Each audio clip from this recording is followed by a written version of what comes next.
Hi friends, day 1 of road to CIL.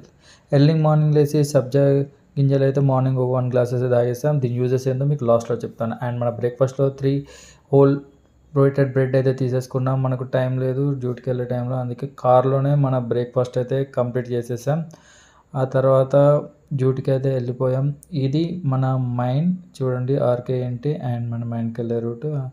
Duty నుంచి వచ్చిన తర్వాత మనం చికెన్ రైస్ అయితే చేసేసుకొని తినేసాం. అండ్ ప్రీ వర్కౌట్లో మళ్ళీ హోల్ బ్రెడ్ అయితే 4 స్లైసెస్ అయితే తీసేసుకొని మనం వర్కౌట్కి అయితే వెళ్ళిపోయాం. ఈ రోజు నుంచి అయితే మన ప్రెప్ అయితే స్టార్ట్ అయింది.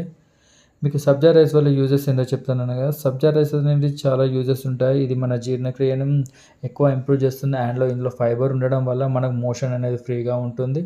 అండ్ ఇది మన బ్లడ్లో గ్లూకోజ్ లెవెల్ని కూడా కంట్రోల్ చేస్తుంది. అండ్ షుగర్ లాంటి వాటి గురించి దూరం ఉంచుతుంది. అండ్ ఇది తాగడం వల్ల మన కడుపు అనేది కొంచెం ఎక్కువగా ఉబ్బినట్టు అన్న ఫీలింగ్ వచ్చి మనం ఫుడ్ను కూడా కొంచెం తక్కువగా తీసుకుంటాం.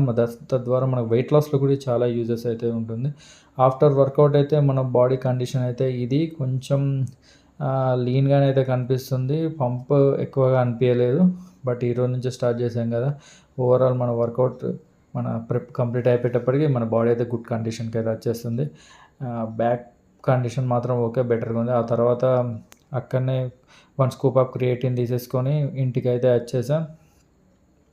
మనం ఆఫ్టర్నూన్ లంచ్ అయితే ఏం తీసేసుకున్నామో డిన్నర్లో కూడా సేమ్ అదే విధమైన లంచ్ అయితే తీసేసుకున్నాం.